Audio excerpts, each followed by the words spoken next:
نحمده ونصلي على رسوله الكريم اما بعد فاعوذ بالله من الشيطان الرجيم بسم الله الرحمن الرحيم.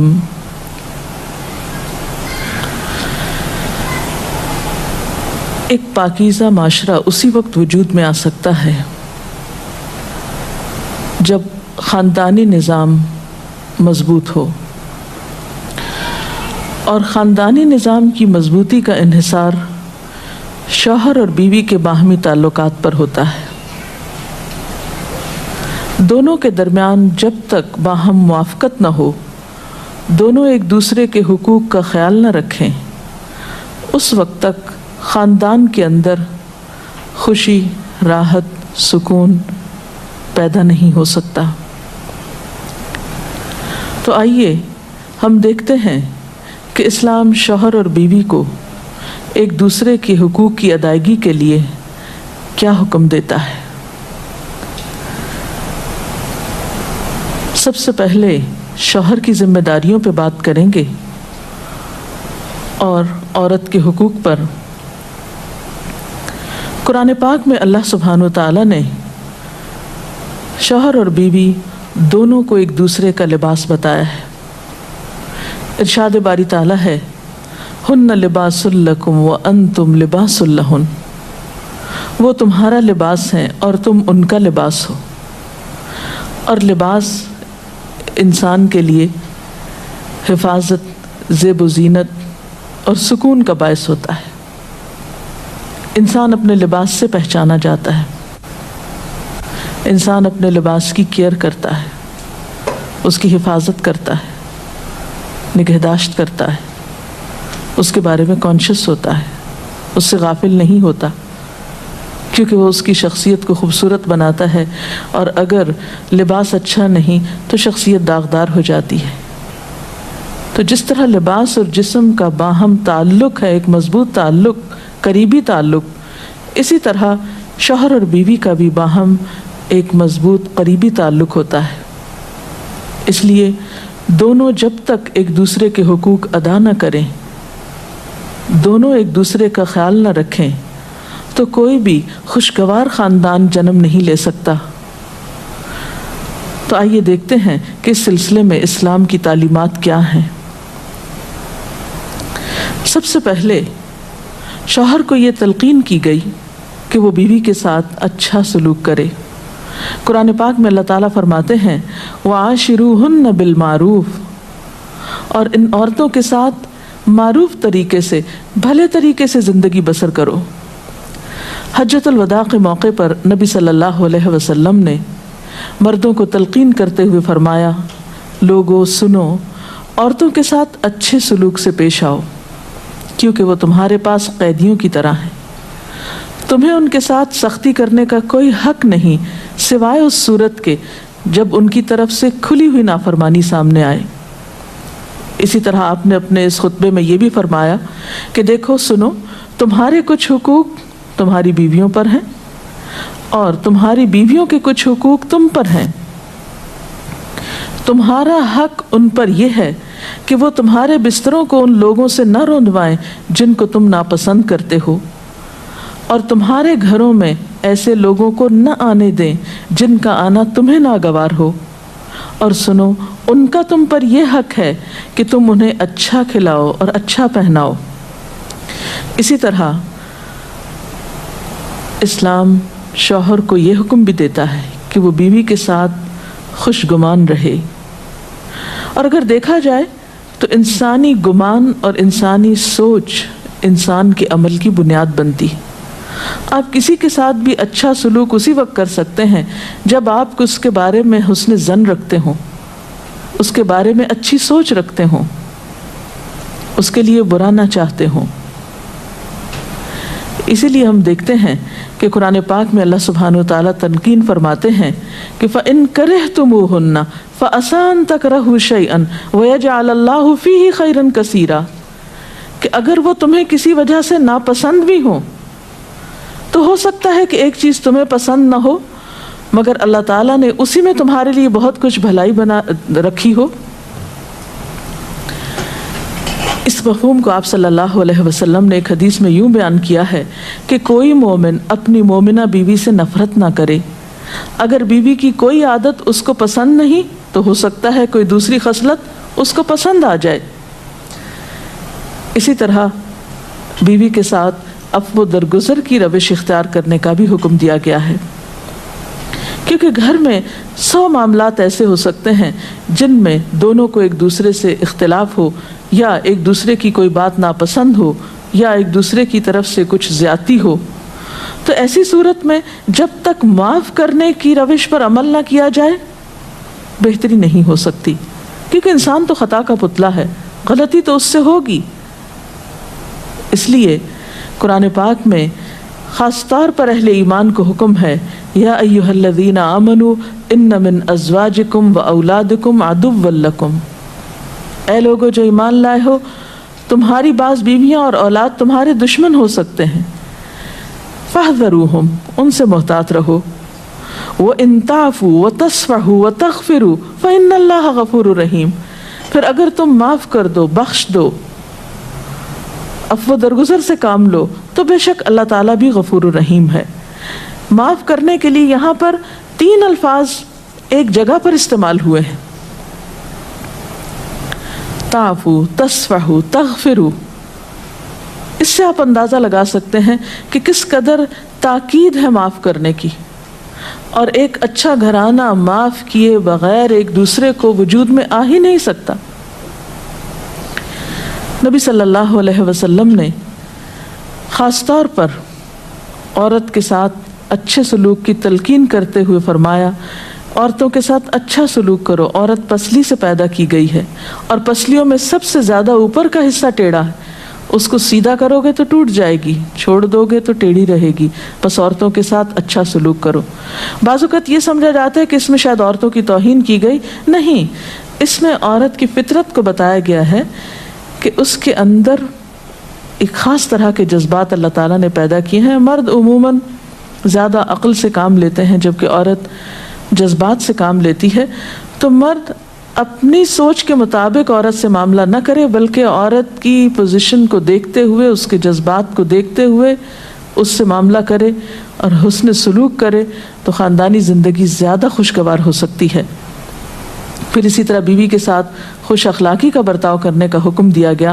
آپ صلی اللہ علیہ وسلم نے فرمایا، کامل ایمان والے مومن وہ ہیں جو اپنے اخلاق میں سب سے اچھے ہیں، اور تم میں سب سے اچھے لوگ وہ ہیں جو اپنی بیویوں کے حق میں سب سے اچھے ہیں۔ ہمارے ہاں تو اس شخص کو زن مرید کہا جاتا ہے جو بیوی کے ساتھ اچھا سلوک کرتا ہو، حالانکہ اللہ کے رسول صلی اللہ علیہ وسلم کے نزدیک سب سے اچھا مومن وہ ہے جو بیوی کے حق میں خوش اخلاقی برتتا ہے۔ یعنی کسی انسان کی خوش اخلاقی کا ثبوت اس سے نہیں دیا جائے گا کہ وہ اپنے گھر سے باہر کس کے ساتھ کیسا ہے، بلکہ یہ دیکھا جائے گا کہ وہ گھر کے اندر کیسا سلوک کر رہا ہے اپنے قریب ترین انسان کے ساتھ۔ حضرت عائشہ رضی اللہ تعالیٰ عنہا فرماتی ہیں کہ میں نبی صلی اللہ علیہ وسلم کے ہاں گڑیوں سے کھیلا کرتی تھی، میری سہیلیاں بھی میرے ساتھ کھیلتی، جب نبی صلی اللہ علیہ وسلم تشریف لاتے تو سب ادھر ادھر چھپ جاتی، آپ ڈھونڈ ڈھونڈ کر ایک ایک کو میرے پاس بھیجتے تاکہ وہ میرے ساتھ کھیلیں۔ اس سے آپ اندازہ لگا سکتے ہیں کہ آپ صلی اللہ علیہ وسلم کا اپنے ازواج مطہرات کے ساتھ کیسا سلوک تھا، کیسا معاملہ تھا، اور وہ ان کے جذبات کا کس قدر خیال رکھتے تھے۔ اسی طرح شوہر کی ذمہ داریوں میں سے یہ ذمہ داری بھی ہے کہ وہ بیوی کو خوش دلی سے نان نفقہ دے، اس کی ضروریات پوری کرے۔ اس سے نہ صرف یہ کہ دنیاوی اعتبار سے وہ اپنی ذمہ داری پوری کرے گا، بلکہ آخرت کے اعتبار سے بھی وہ بہترین اجر و ثواب کا مستحق ہوگا۔ نبی صلی اللہ علیہ وسلم نے فرمایا، ایک دینار وہ ہے جو تم نے اللہ کی راہ میں خرچ کیا، ایک وہ ہے جو تم نے کسی غلام کو آزاد کرنے میں خرچ کیا، ایک وہ ہے جو تم نے کسی فقیر کو صدقے میں دیا، اور ایک وہ ہے جو تم نے اپنے گھر والوں کو صدقے میں دیا، یعنی اپنی بیوی کو کھلایا، اس کی ضروریات پوری کرنے پہ لگایا۔ ان میں سب سے زیادہ اجر و ثواب اس دینار کے خرچ کرنے کا ہے جو تم نے اپنے گھر والوں پہ خرچ کیا۔ وہ لقمہ جو شوہر اپنی بیوی کو کھلاتا ہے وہ شوہر کے حق میں صدقہ لکھا جاتا ہے، یعنی فریضے کی ادائیگی تو اپنی جگہ، لیکن اس کا خرچ کرنا اس کے لیے باعث ثواب ہے اس مد میں۔ پھر اسی طرح بیوی بچوں کی دینی تعلیم و تربیت یہ بھی شوہر کی ذمہ داری. قرآن پاک میں اللہ تعالیٰ فرماتے ہیں یا ایھا الذین آمنوا قوا انفسکم واہلیکم نارا، اے لوگو جو ایمان لائے ہو اپنے آپ کو اور اپنے گھر والوں کو آگ سے بچاؤ. قرآن پاک میں نبی صلی اللہ علیہ وسلم کے ذریعے امت کو حکم دیا گیا ہے وَأْمُرْ أَهْلَكَ بِالصَّلَاةِ وَاصْطَبِرْ عَلَيْهَا کہ اپنے گھر والوں کو نماز کا حکم دو اور خود بھی اس کی پابندی کرو. اسی طرح بیوی کے لیے بھی کچھ احکامات ہیں، بیوی کی بھی کچھ ذمہ داریاں ہیں جو اسے شوہر کے حق میں پوری کرنا ہے. پہلی ذمہ داری یہ کہ بیوی خوشی کے ساتھ شوہر کی اطاعت کرے. قرآن پاک میں نیک عورتوں کی صفت یہ بتائی گئی ہے فَالصَّالِحَاتُ قَانِتَاتٌ، نیک عورتیں فرما بردار ہوتی ہیں، ایک طرف اللہ کی اطاعت گزار اور دوسری طرف شوہر کی اطاعت گزار.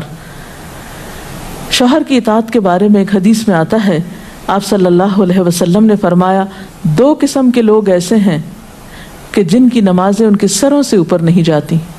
ایک وہ غلام جو اپنے آقا سے بھاگ جائے جب تک کہ واپس نہ آئے، اور دوسرے وہ بیوی جو اپنے شوہر کی نافرمانی کرے جب تک کہ نافرمانی سے باز نہ آ جائے. یہاں تک حکم ہے کہ بیوی شوہر کے معاملے میں کسی دوسرے کی بات نہ مانے. یعنی شادی کے بعد ایک عورت جب شوہر کے گھر چلی جاتی ہے تو پھر شوہر کا حق سب سے بڑا ہو جاتا ہے. بعض اوقات ہمارے معاشرے میں ایک طرف شوہر کچھ کہتا ہے، دوسری طرف والدین کچھ کہتے ہیں، تیسری طرف کسی اور کا مشورہ کچھ ہوتا ہے، عورت بیچاری بیچ میں پھنس جاتی ہے. ایسے موقع پر عورت کے لیے کیا لازم ہے، اس کی پرائرٹی کیا ہوگی کہ وہ اپنے شوہر کی بات مانے. عورت کی دوسری بڑی ذمہ داری اپنی آبرو اور عزت و عصمت کی حفاظت ہے. عورت کوئی ایسا کام نہ کرے جس سے اس کی عفت و عصمت پر کچھ حرف آئے. ازدواجی زندگی کی خوشی کا راز باہم ایک دوسرے پر اعتماد ہے. اگر کوئی بھی ایسا کام عورت کرتی ہے جس سے شوہر کے دل میں شک ہو جاتا ہے، اعتماد ختم ہو جاتا ہے، تو اس سے ازدواجی زندگی کی خوشیاں ختم ہو جاتی.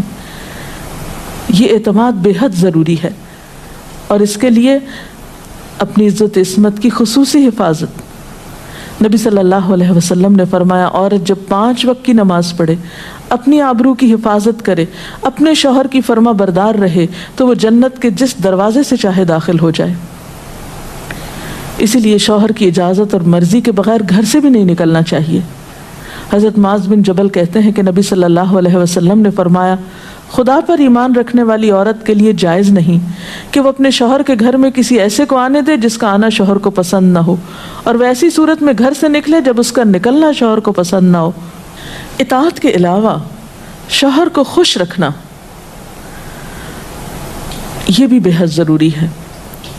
نبی صلی اللہ علیہ وسلم نے فرمایا جس عورت نے اس حال میں انتقال کیا کہ اس کا شوہر اس سے خوش تھا تو وہ جنت میں داخل ہوگی. اور عموماً کسی کی خوشی کے لیے انسان اپنے جذبات کی قربانی دیتا ہے، بعض اوقات اپنی سوچ کی قربانی دیتا ہے، بعض اوقات اپنے کسی اور راحت و آرام کی قربانی دیتا ہے. تو ایک عورت جب اپنے شوہر کو خوش کرتی ہے تو جواباً اس کے لیے خوشی پلٹتی ہے. اس لیے گھریلو زندگی کی خوشی کا انحصار اسی بات پر ہے کہ دونوں ایک دوسرے کے لیے قربانی کے جذبات رکھتے ہوں، ایک دوسرے کے لیے رحمت اور ایک دوسرے کے لیے مودت کا ذریعہ ہوں. جیسا کہ قرآن پاک میں شادی کا مقصد یہ بتایا گیا کہ دونوں کے درمیان باہم مودت اور رحمت کے جذبات ہوں، ایک دوسرے کے لیے سکون کا باعث ہوں، تاکہ انسانی زندگی بہترین طریقے پر رواں دواں رہے. اسی طرح شوہر سے محبت کا اظہار کرنا، اس کے ساتھ وفادار رہنا، اس کا احسان ماننا یہ بھی بے حد ضروری ہے. حضرت اسماء کہتی ہیں کہ ایک بار نبی صلی اللہ علیہ وسلم میرے پاس سے گزرے، میں اپنی سہیلیوں کے ساتھ تھی. آپ نے ہمیں سلام کیا اور ارشاد فرمایا تم پر جن کا احسان ہے ان کی ناشکری سے بچو.